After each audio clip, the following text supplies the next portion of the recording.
Bonsoir à tous, merci de nous retrouver pour votre journal. Voici les titres de ce jeudi 8 novembre. Dans la nuit du 3 au 4 novembre 2011, une tornade s'abattait sur le secteur d'Anduze dans le Gard. Retour sur cette zone sinistrée un an après. La pauvreté en forte hausse en Languedoc-Roussillon. En première ligne, les femmes seules et les seniors. C'est un rapport du Secours catholique qui le dit. La deuxième Coupe du monde de Horseball se tient en ce moment à Montpellier. La discipline équestre mêle basket, rugby et polo, un sport qui est né en France. Et puis en fin d'édition, on reviendra sur la rencontre de 200 écoliers gardois avec Quito de Pavant. Ces élèves vont suivre le parcours du navigateur lors du Vendée Globe. C'était il y a tout juste un an, une grande partie de la région essuyait un épisode cévenol quand une véritable tornade s'est abattue sur le secteur d'Anduze dans la nuit du 3 au 4 novembre. Une tempête violente et soudaine qui a provoqué de sérieux dégâts matériels avec parfois de lourdes conséquences économiques. Retour sur les lieux un an après, Elsa Gonzalez. Arbres arrachés, toits envolés, maisons démolies ou voitures anéanties.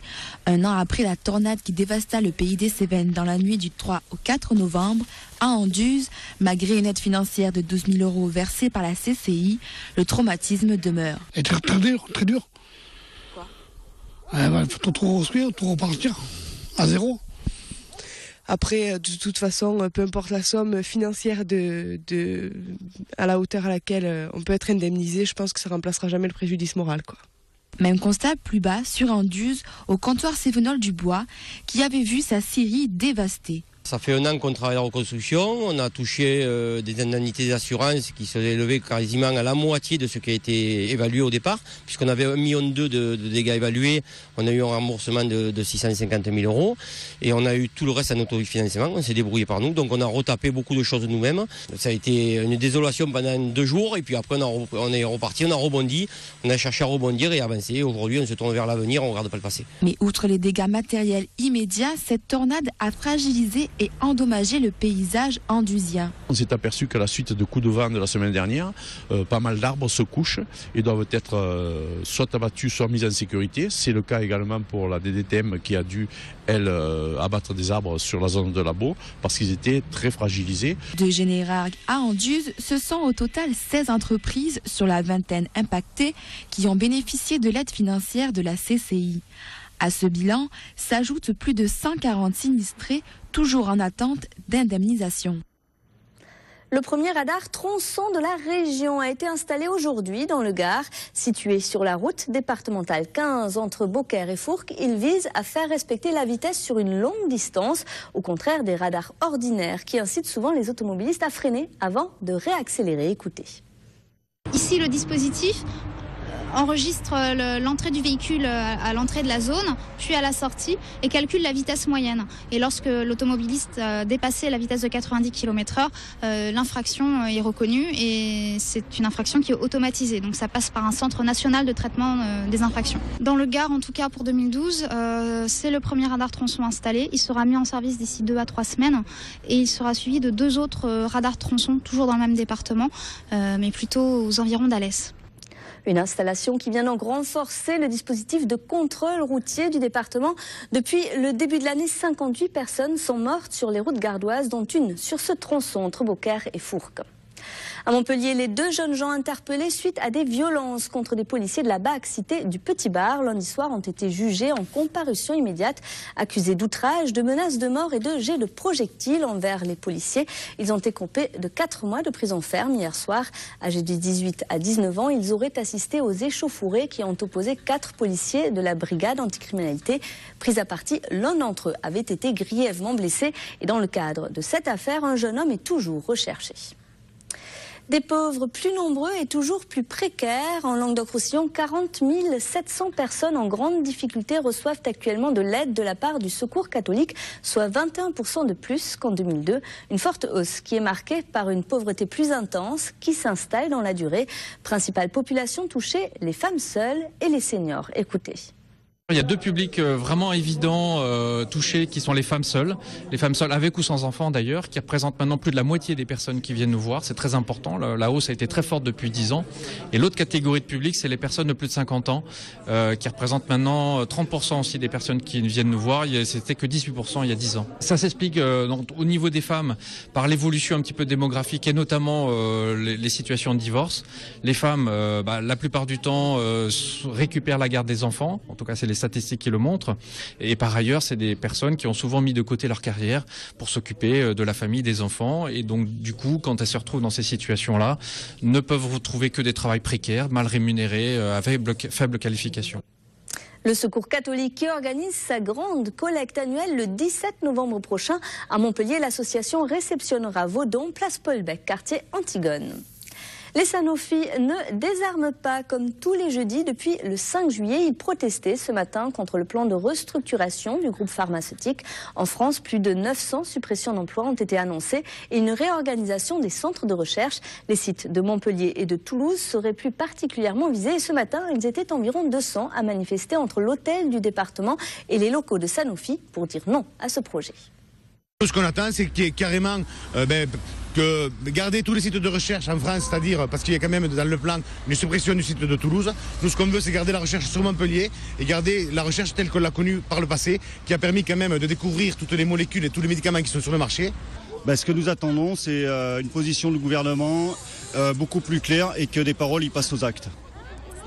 C'est-à-dire, c'est que réellement qu'il y ait un arrêt de ce plan de restructuration qui est vraiment catastrophique pour la recherche en France, qui va entamer la souveraineté de la France dans le système de soins de santé, du médicament et voire de l'Europe.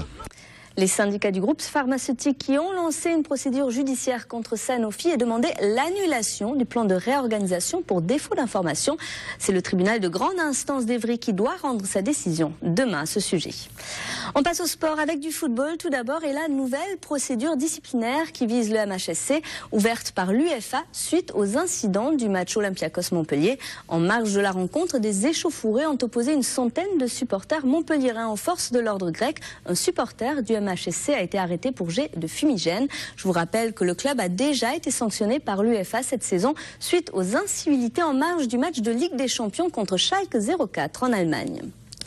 La deuxième Coupe du Monde de Horseball se tient actuellement au Parc des Expositions de Montpellier. La discipline équestre qui mélange les règles de plusieurs sports collectifs est née en France dans les années 70. Depuis, elle a gagné l'Europe et une grande partie du continent américain. Depuis hier, 7 équipes nationales sont engagées dans la compétition. La France, tenant du titre, est amenée par Romain Desponces. Son portrait par Jessica Desbois.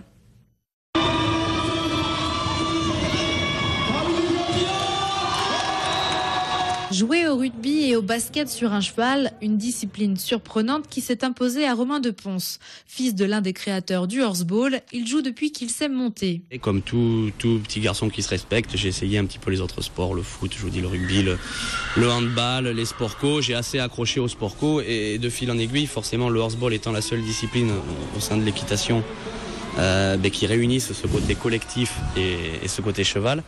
J'ai de suite adhéré au horseball, donc voilà, j'ai fait mon premier match, j'avais 10 ans, j'ai découvert ça en poney.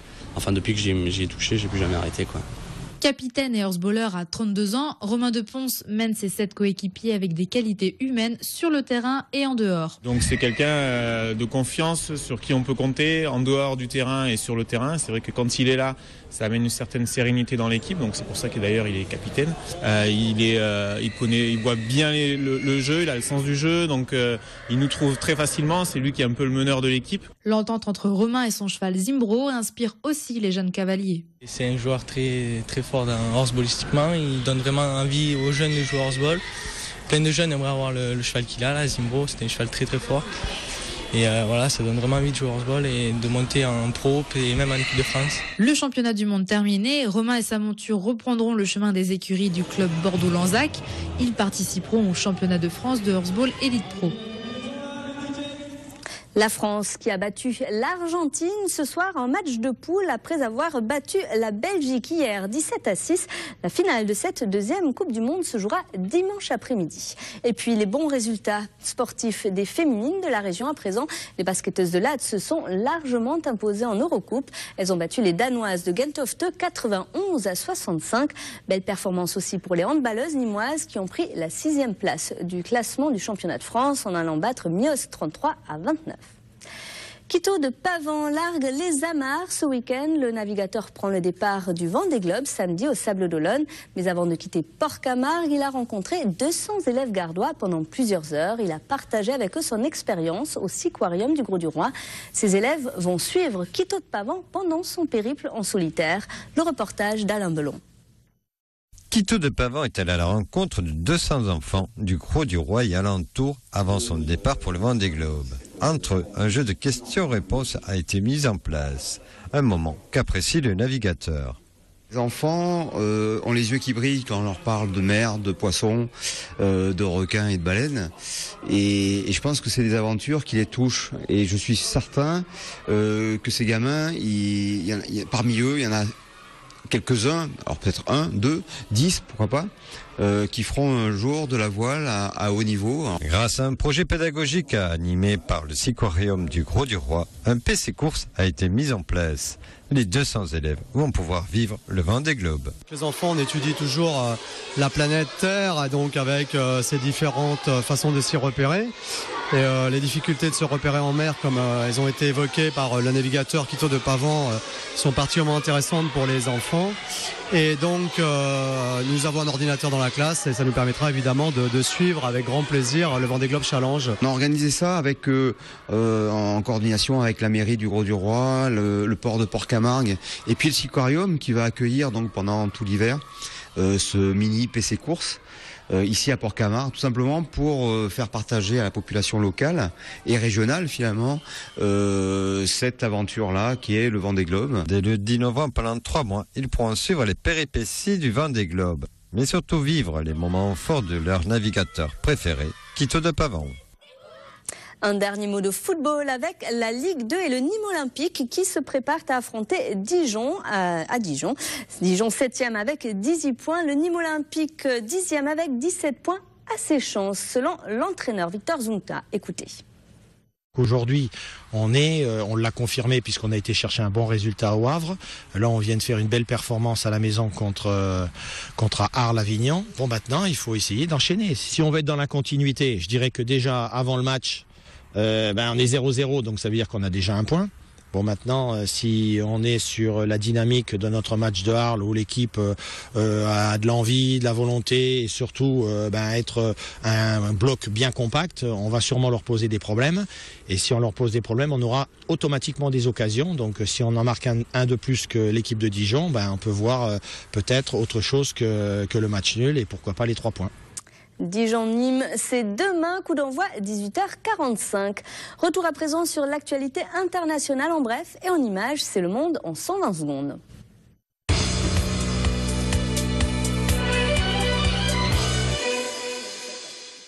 À l'issue d'un système complexe et peu médiatisé, c'est Xi Jinping qui sera le nouveau président de la Chine, un fils du peuple désigné par le Parti communiste, l'occasion pour le président sortant de rappeler sa volonté de bannir la corruption dans le pays.